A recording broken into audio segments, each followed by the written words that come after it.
Akash Inti, your favorite reflection of you. Today has been an interesting day, to say the least. And what do I mean by interesting? Well, one of the things, I got a phone call from one of my buddies. Shout out to Dirty D. He knows who he is. And we were talking about catching up, just it's been some time since we've caught up with each other, and more than anything, it's interesting, especially seeing how much I feel like I've changed so much over the past, I don't even day, let alone a couple weeks, and to see how much change that one goes through and undergoes, and then is able to reconnect back to some of their old friends, to some of their old colleagues, to some of their old even family.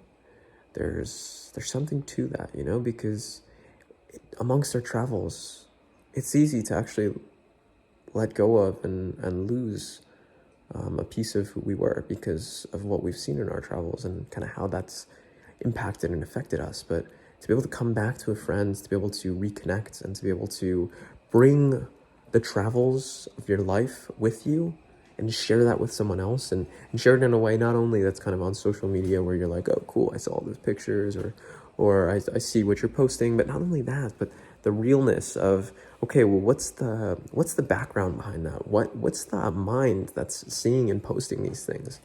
And what is his experience like, such that he is? To me, it's so fascinating to see how one goes about this. So on that note, it was funny because as he called me, I was in the tattoo shop and I was just about to get a new tattoo. Spoiler alert, got a new tattoo. Maybe you see it, maybe you don't. If you're lucky, you do. Well, if you're not lucky, I don't know. Anyways, but it was awesome just talking to him, catching up with him, and letting him know at least what I've been up to.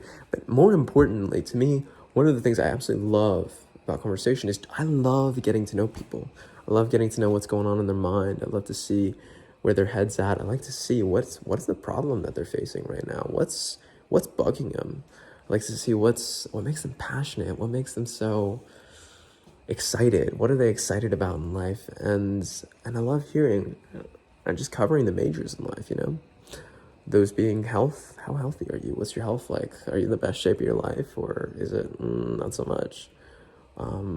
What's money like, and not like exact dollar figures. Do you have $52,000.17 in your bank account? Like, who gives a fuck, you know what I mean? But more so at a higher level of like, how's not only career, but how's wealth? How are you approaching it? More than anything, the most important piece to me is, what is your mindset on these things?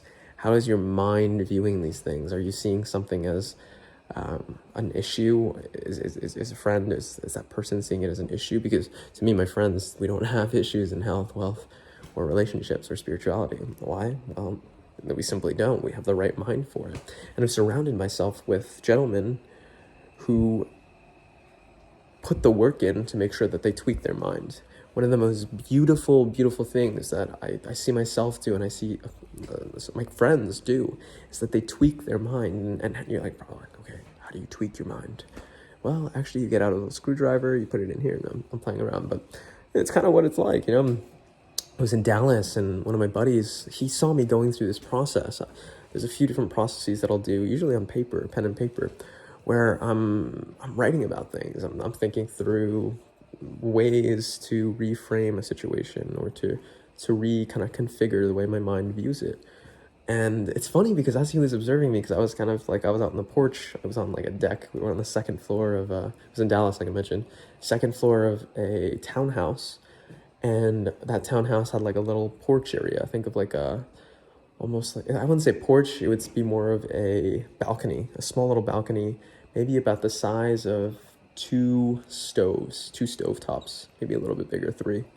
But really kind of small, Anyways, I was sitting out there, I was writing on my little black book, which you guys may or may not know I take notes in quite regularly. And I was working through some mindsets that I really wanted to change, and something that I really wanted to focus on, and something I noticed, this is a problem, or let me start breaking it down, because that's what we do here. And as I was doing it, he saw me from inside the room. He was drinking with a couple of his buddies, and he saw me across the room and like through the glass window. And he looked over and he saw me kind of like my hands were, I'm gonna put this down for one quick sec.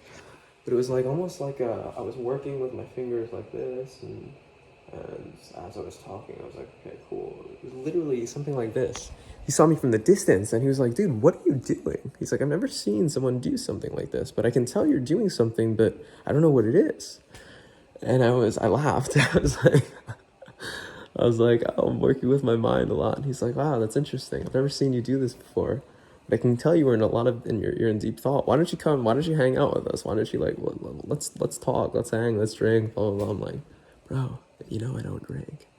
So it's funny, but it's cool to bring some of the ideas that I've been incorporating in my life, and I've been really dedicated in studying. And come on, this is just the beginning, right? How dedicated am I really? How dedicated are we to anything, really? We're only dedicated in a particular moment. Dedication only happens in every single moment, in every single now moment, right? So, I don't know. I don't know how dedicated I really am. But what I will say is that I've really spent the time to work through some of these processes, and I spent the money to kind of go through these teachings from others who've come before me. I like to call them senseis, who have come before me and really practiced these ideas. Right now, the water is boiling, the oil and the salt and the water are mixing just a touch. It's really, really cool.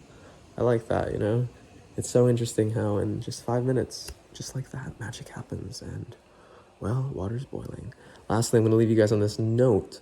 I've been doing this thing, and I'll talk about this in the Enlightened Masculinity Facebook group, but it's something called yoga meals, and I'm really going to go into deeper in detail, but just the magic of yoga meals is absolutely, absolutely incredible. I'll leave you on this thought. What if every single thing that we ate or consumed, what if there was a magic happening as what we were consuming, or what we consume, becomes a part of us? Keep up, thrive, stay sexy.